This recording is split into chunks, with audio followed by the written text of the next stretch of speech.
Hello बच्चों, आज हम करने जा रहे हैं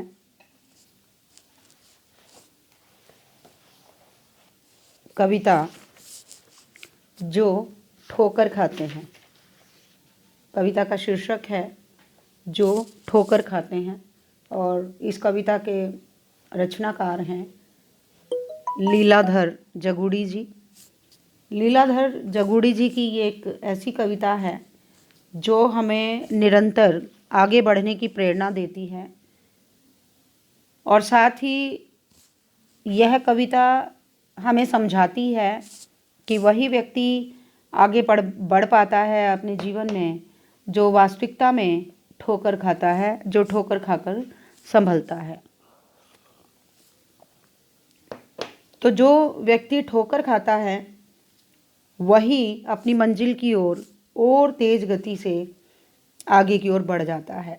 तो जीवन की वास्तविकता को समझने वाले ठोकरों से ही व्यक्ति के जीवन में लय आती है, ताल आती है। और कवि ने इस कविता में ये भी कह दिया कि जो पत्थर पानी के अंदर डूबे होते हैं उन्हें ठोकर नहीं खानी पड़ती, और अगर ठोकर नहीं खानी पड़ती तो वो डूबे ही रहते हैं, उनमें कोई गति या कोई प्रवाह उनका नहीं होता। तो कवि ने इस कविता के माध्यम से संघर्ष से ही उन्नति का रास्ता प्रशस्त होता है, इस बात को बड़ी गहराई से समझा है और इस बात की अभिव्यक्ति की है कि हम ठोकर खाकर ही जब संभलते हैं तभी आगे के रास्ते हमारे लिए अपने आप प्रशस्त हो जाते हैं। स्वयं ही हम उन्नति की ओर, आगे की ओर बढ़ना प्रारंभ कर देते हैं और ठोकर खाकर ही व्यक्ति संभलता है और तभी वह अपने जीवन की वास्तविकता को, जीवन की सच्चाई को, जीवन के सही अर्थ को समझ पाता है। तो देखें पंक्तियाँ कविता की। जो ठोकर खाते हैं वे प्रवाह पा जाते हैं। जो ठोकर खाते हैं वे प्रवाह पा जाते हैं। बिना गीत लिखे, बिना गीत गाए, वे ताल के बिना ठोकर लगे, बिना गीत गाए, वे चाल के लय, ताल और छंद से परिचित हो जाते हैं। और क्या होता है कि लय और ताल सब बन जाता है। तो यहाँ पर कवि ने उन पत्थरों का जिक्र किया है जो निरंतर ठोकर खाते हैं। कवि मानता है कि मनुष्य को निकम्मा बैठने से जीवन में कभी भी सफलता प्राप्त नहीं होती।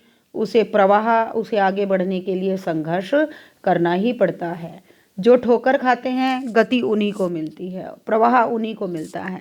क्योंकि बिना ठोकर खाए हम जीवन के वास्तविक स्वरूप को नहीं समझ पाते। ठोकर खाने वाले, कष्ट उठाने वाले लोग ही सफलता की प्राप्ति करते हैं।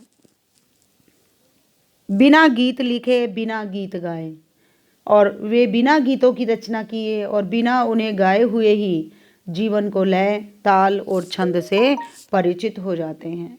कहने का भाव ये हुआ कि ऐसे में उन्हें निरंतर संघर्ष करने की और जीने की राह में आगे बढ़ने की प्रेरणा मिल जाती है। छंद बन जाना माने किसी काव्य का निर्माण हो जाना। तो वे चाल के लय, ताल और छंद से परिवर्तित हो जाते हैं और परिचित हो जाते हैं और वे भर जाते हैं, यानी स्वयं ही उनका गान, उनकी गीत की रचना हो जाती है जो कि उन्हें निरंतर आगे बढ़ने की प्रेरणा देती है और जो कि जीवन को संघर्ष से जीने का रास्ता दिखाती है। और जीवन में सब इसी प्रकार से कठिनाइयों का मुकाबला करते हुए निरंतर आसानी से आगे की ओर बढ़ते चले जाते हैं और हम इस प्रकार से सीखते चले जाते हैं। ठोकर पत्थर नहीं खाते, या तो आदमी खाते हैं, या नदियाँ खाती हैं, या हवाएं खाती हैं। पत्थर तो टकराते हैं, जो भी ठोकर खाते हैं प्रवाह पा जाते हैं। ठोकर पत्थर नहीं खाते। कौन से पत्थर नहीं खाते हैं ठोकर? वे पत्थर जो पानी में डूबे रहते हैं। ठोकर पत्थर नहीं खाते क्योंकि वे आगे बढ़ना नहीं जानते, वे तो बस लुढ़कना जानते हैं। तो कौन खाता है ठोकर? आदमी खाता है। क्यों? क्योंकि आदमी को आगे बढ़ना होता है, अपने जीवन में सफलता को प्राप्त करना होता है। या नदियाँ खाती हैं, या नदियाँ पत्थर से टकरा टकरा कर आगे की ओर बढ़ती हैं, या हवाएं खाती हैं, या हवाओं को उस प्रहार को झेलना पड़ता है और इसीलिए उनको गति मिलती है। इसीलिए नदियाँ भी गतिमान हैं, हवा भी गतिमान है और आदमी भी गतिमान है। इसीलिए उनको गति, उनके जीवन को प्रगति, उनके जीवन को उन्नति, विकास तभी मिल पाता है क्योंकि जो ठोकर खाते हैं गति उन्हीं को प्राप्त होती है। जहाँ पानी को ठोकर खानी पड़ती है, बिना बिना वाद्यों के आवाज़ें निकल आती है। तो कवि ने एक ऐसे झरने का जिक्र किया है कि जब नदी ठोकर खाकर सॉरी आगे की ओर बढ़ती है और जब नदी का प्रवाह आगे की ओर बढ़ता है और जब रास्ते में आने वाले पत्थरों से नदी का जल टकराता है तो बिना वाद्य यंत्रों के ही कल कल की ध्वनि निकलने लगती है और उसे सुर की प्राप्ति हो जाती है। तो सुर कब निकला, कब कल कल की ध्वनि हुई? जब नदी के जल ने पत्थर से ठोकर खाई, तभी जाकर के उससे कल कल की ध्वनि निकली। कहने का भाव ये हुआ कि जब पहाड़ के सीने को फोड़कर जल की कोई धारा झरने के रूप में बहती है तो कल कल की ध्वनि करती है। क्यों करती है? क्योंकि वह पत्थर से टकराता हुआ जो जल का प्रवाह है वह आगे की ओर बढ़ता है और जब आगे की ओर बढ़ता है तो बिना वाद्य यंत्रों के ही कल कल की ध्वनि को उत्पन्न करने लगता है और उसे सुर की प्राप्ति ठोकर खाने से ही होती है। तो इन पंक्तियों में बच्चों कहने का अभिप्राय यह है कवि का कि जीवन में संघर्षों का डटकर मुकाबला करें, पलायनवाद को ना अपनाएं जीवन में। पलायन माने छोड़ देना, पलायन माने भाग खड़े होना। यदि हम ऐसा करेंगे तो हम कभी भी जीवन में सफल नहीं हो सकते। तो जीवन के संघर्षों को डटकर उनका मुकाबला करें और पूरी ताकत के साथ उन समस्याओं को अपने जीवन से दूर करने की कोशिश करें। तभी आपके सामने सफलता का दरवाज़ा होगा, तभी आप अपने जीवन में आगे की ओर बढ़ पाएंगे और आपका जीवन एक सफल जीवन बन जाएगा। लेकिन ये कब होगा? जब आप अपने जीवन में आने वाली समस्याओं से जूझेंगे नहीं, जब तक आप अपने जीवन में आने वाली टकराहट को भुगतेंगे नहीं, तब आप विकास को प्राप्त नहीं कर पाएंगे। तो कब विकास को प्राप्त कर पाएंगे? जब हम जीवन के संघर्षों का डटकर मुकाबला करेंगे। तो कवि ने भी यही बात अपनी इस पंक्ति में कही है। आगे देखें, ठोकर एक संभली हुई नई भाषा को जन्म देती है और जब किसी भाषा को ठोकर लगती है तभी भाषा का एक सुधरा हुआ रूप, एक सुसंस्कृत रूप हमारे सामने आता है। कभी भी भाषा एकाएक उत्पन्न नहीं होती, अपितु भाषा का शुद्ध रूप समय के साथ साथ, प्रयोग के साथ साथ बदलता चला जाता है। और यह बात आप बीए थर्ड ईयर के स्टूडेंट्स भली भांति जानते हैं कि आपने पूरा हिंदी साहित्य का इतिहास पढ़ा है और आपने ये भी पढ़ा है कि किस प्रकार से भाषाएं परिवर्तित होती चली गई हर युग के साथ साथ। और रीति काल की जब हम बात करते हैं तो हम बात करते हैं ब्रज भाषा की, और फिर जब हम आधुनिक काल की बात करते हैं तब हम खड़ी बोली हिंदी की बात करते हैं। तो भाषाएं भी निरंतर प्रयोग के पश्चात ही उनमें एक नई भाषा का जन्म होता है। तो इस तरह से भाषा भी ठोकर खाती है और जब वह संभलती है तब एक नई भाषा को जन्म देती है। ठीक वैसे ही जैसे कोई व्यक्ति ठोकर खाता है, ठोकर एक संभली हुई नई भाषा को जन्म देती है। यहीं पर ठोकर खाई हुई और ठुकराई हुई भाषा का पता पड़ जाता है। ठोकर खाकर जो संभल गई और एक ऐसी भाषा जो ठुकरा दी गई, तो ठुकरा कौन दिया जाता है? वह ठुकरा दिया जाता है जो प्रयोग में नहीं होता या जिससे जो हमारे काम का नहीं होता उसको हम ठुकरा देते हैं, लेकिन ठुकराते किसको हैं? जो काम का नहीं होता। परंतु अपनाते किसको हैं? जो ठोकर खाकर सुधर गया उसको हम अपनाते हैं। तो कवि यहाँ भाषा की भी ऐसी ही एक स्थिति हमारे सामने रखता है कि मनुष्य ठोकर खाने को की भाषा को ठीक तरह से समझ पाता है और ठुकराए जाने की भाषा को भी भली भांति समझ पाता है। तो जो व्यक्ति ठोकर खाता है वह विकास करता है और जो ठुकरा दिया जाता है वह नष्ट हो जाता है। छोटी ठोकर लरजती है, गरजती है बड़ी ठोकर। और छोटी छोटी ठोकर खाकर ही हम बड़ी बड़ी कठिनाइयों से मुकाबला करना सीख जाते हैं। क्यों सीख जाते हैं? कि छोटी छोटी ठोकर हमें बड़ी ठोकर खाने के लिए तैयार करती है। छोटी ठोकर लरजती है, गरजती है बड़ी ठोकर।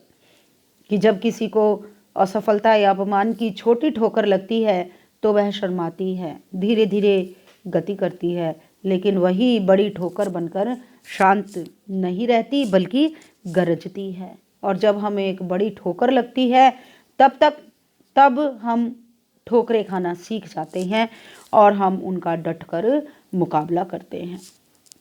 पत्थर वहीं पड़े रह जाते, आगे बढ़ जाता है ठोकर खाया हुआ पानी। कि जो पानी के अंदर डूबे हुए पत्थर होते हैं वे वहीं रह जाते हैं, लेकिन पत्थर से जिसने ठोकर खाई थी वह पानी निरंतर आगे की ओर बढ़ता है और नदी का रूप धारण कर लेता है और फिर समुद्र में जाकर के एकाकार हो जाता है। तो कवि ने बहते हुए पानी जब पत्थरों से टकराता है तो पत्थर तो वहीं पड़े रह जाते हैं, लेकिन ठोकर खाया हुआ जल निरंतर पूरे वेग के साथ आगे की ओर बढ़ जाता है। ये ठीक वैसा ही है जैसे जो व्यक्ति अपने जीवन में ठोकर खाता है और उन ठोकरों से अपने जीवन को संभाल लेता है, संघर्ष करता है पूरी शक्ति के साथ, पूरे समर्पण के साथ, पूरे जुझारूपन के साथ, पूरी क्षमता के साथ जब हम उन कठिनाइयों का मुकाबला करते हैं तो निसंदेह हम सफलता को प्राप्त करते हैं। वे ठीक वैसे ही जैसे ठोकर खाया हुआ जल आगे की ओर बढ़ जाता है और जिसने ठोकर नहीं खाई थी, जो पत्थर है, वह वहीं पड़ा रह जाता है और नदी का जल आगे की ओर प्रवाहमान होता है, गति को प्राप्त करता है। तो बच्चों, इस कविता में कवि ने मानव जीवन के लिए संघर्ष के मार्ग को महत्वपूर्ण माना है कि जीवन में आने वाली कठिनाइयों का जब हम डटकर मुकाबला करते हैं, पूरे जुझारूपन के साथ, पूरी शक्ति लगा करके, पूरी मेहनत हिम्मत के साथ जब उसका मुकाबला करते हैं, तब हम जीवन में सफल होते हैं। तो यहाँ जो ठोकर है वो प्रतीकात्मक रूप में विद्यमान है और ठोकर से मतलब है जीवन में आने वाली कठिनाइयाँ, जीवन में आने वाली समस्याएं, जीवन में आने वाली विषमताएं, जिनसे हर रोज़ हमारी टकराहट होती है और हम हर रोज़ उनसे टकराकर आगे की ओर बढ़ते हैं। तो कभी अपने हमारे जीवन में के रास्ते में जो आने वाली विपरीत परिस्थितियां हैं उनको ठोकर कहा है कि हम विपरीत परिस्थितियों से निरंतर टकराते हैं और ये जो विपरीत परिस्थितियां हैं ये हमें टकराने की प्रेरणा देती हैं, हमें मजबूती देती हैं। हर छोटी ठोकर बड़ी ठोकर खाने के लिए हमें तैयार करती है। और बच्चों, कहा भी गया है कि जो ठोकर खाकर संभल जाए उसे इंसान कहते हैं। अगर ठोकर लगी और बार बार ठोकर खाते रहे वो भी गलत है। ठोकर खा ली फिर संभल गए, यानी जहाँ हमें ठोकर लगी थी वह स्थान हमें याद रहना चाहिए ताकि हम अगली बार उस स्थान पर ठोकर ना खाएं या उस स्थिति में फिर से फंसकर खड़े ना हो जाएं, अपितु उस स्थिति से संघर्ष करते हुए आगे की ओर बढ़ें। यही इस कविता का उद्देश्य है, यही इस कविता का सार है और यही कवि की कामना है, यही कवि का संदेश है कि हम जीवन की विपरीत स्थितियों का डटकर मुकाबला करें, जीवन में आने वाली समस्याओं का हिम्मत के साथ, पूरे जुझारूपन के साथ, पूरी शक्ति के साथ उन सब का मुकाबला करें और अपने जीवन में सफलता का रास्ता प्रशस्त करे, यही कवि का मूल उद्देश्य है।